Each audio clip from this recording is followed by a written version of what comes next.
साथियों, आपने गौर किया होगा, पिछले कुछ मन की बात में हमने स्पेस, टेक, इनोवेशन पर खूब बात की है। इसकी दो खास वजह हैं। एक तो यह कि हमारे युवा इस क्षेत्र में बहुत ही शानदार काम कर रहे हैं। They are thinking big and achieving big. अब वे छोटी छोटी उपलब्धियों से संतुष्ट होने वाले नहीं हैं। दूसरी यह कि इनोवेशन और वैल्यू क्रिएशन, इस रोमांचक सफर में वे अपने बाकी युवा साथियों और स्टार्टअप्स को भी एनकरेज कर रहे हैं।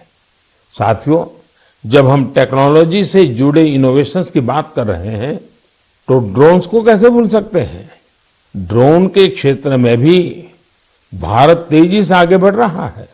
कुछ दिनों पहले हमने देखा कि कैसे हिमाचल प्रदेश के किन्नौर में ड्रोन्स के जरिए सेब ट्रांसपोर्ट किए गए। किन्नौर हिमाचल का दूर सुदूर जिला है और वहां इस मौसम में भारी बर्फ रहा करती है।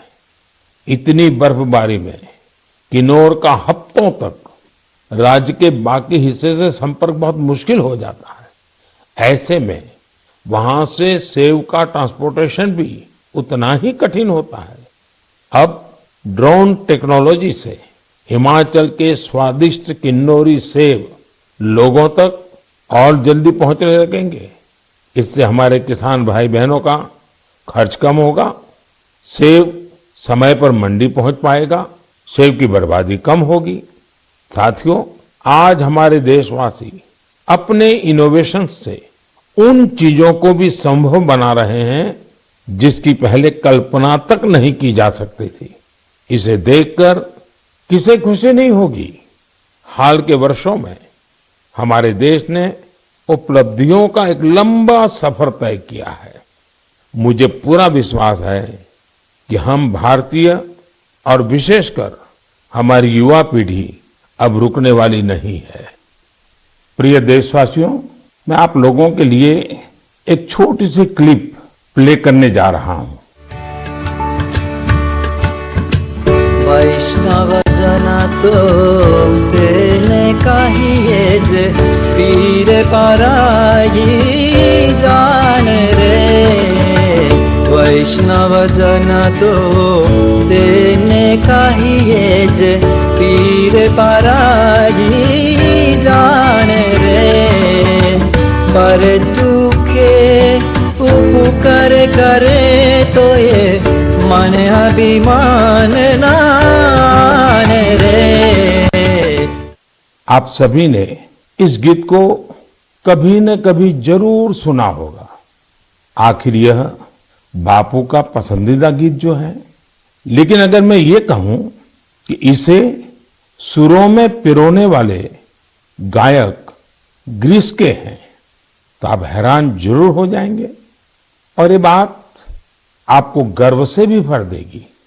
इस गीत को गाने वाले ग्रीस के गायक हैं कोनस्टांतिनोस कलाइजिस। उन्होंने इसे गांधी जी के 150वें जन्म जयंती समारोह के दौरान गाया था। लेकिन आज मैं उनकी चर्चा किसी और वजह से कर रहा हूं। उनके मन में इंडिया और इंडियन म्यूजिक को लेकर गजब का पैशन है। भारत से उन्हें इतना लगाव है, पिछले 42 वर्षों में वे लगभग हर वर्ष भारत आए हैं। उन्होंने भारतीय संगीत के ओरिजिन, अलग अलग इंडियन म्यूजिकल सिस्टम्स, विविध प्रकार के राग, ताल और रास के साथ ही विभिन्न घरानों के बारे में भी स्टडी की है। उन्होंने भारतीय संगीत की कई महान विभूतियों के योगदान का अध्ययन किया है। भारत के क्लासिकल डांसेस के अलग अलग पहलुओं को भी उन्होंने करीब से समझा है।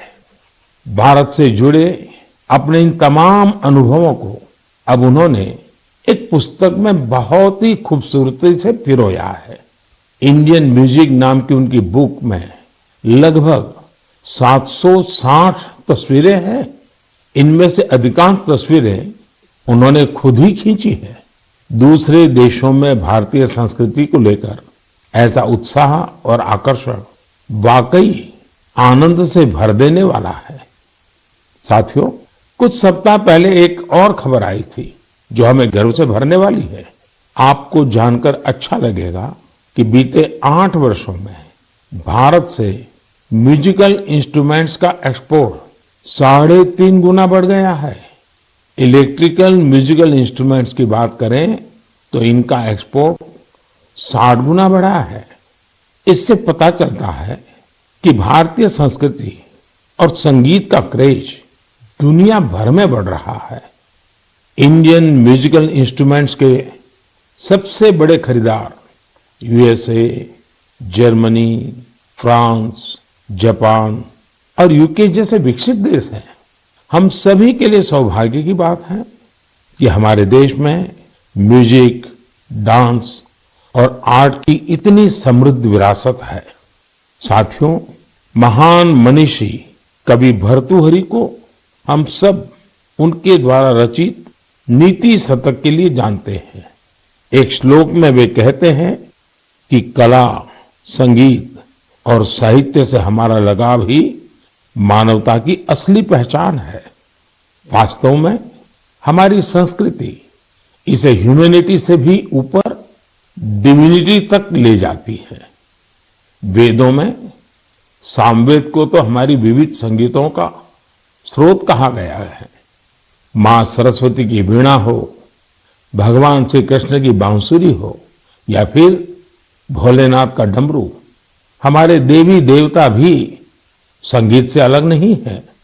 हम भारतीय हर चीज में संगीत तलाश ही लेते हैं, चाहे वह नदी की कलकल हो, बारिश की बूंदें हो, पक्षियों का कलरव हो या फिर हवा का गूंजता स्वर। हमारी सभ्यता में संगीत हर तरफ समाया हुआ है। यह संगीत न सिर्फ शरीर को सुकून देता है बल्कि मन को भी आनंदित करता है। संगीत हमारे समाज को भी जोड़ता है। यदि भांगड़ा और लावणी में जोश और आनंद का भाव है तो रविंद्र संगीत हमारी आत्मा को आह्लादित कर देता है।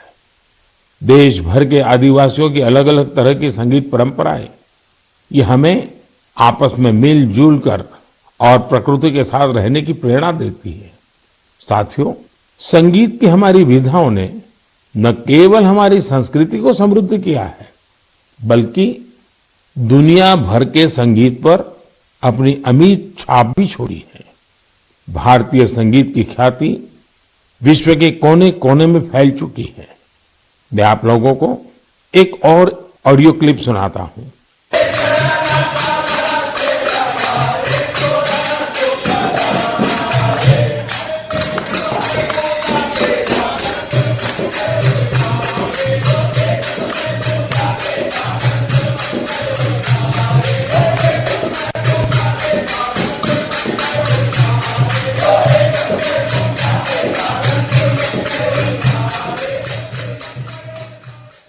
आप सोच रहे होंगे कि घर के पास में किसी मंदिर में भजन कीर्तन चल रहा है, लेकिन ये आवाज भी आप तक भारत से हजारों मील दूर बसे साउथ अमेरिकन देश गयाना से आई है।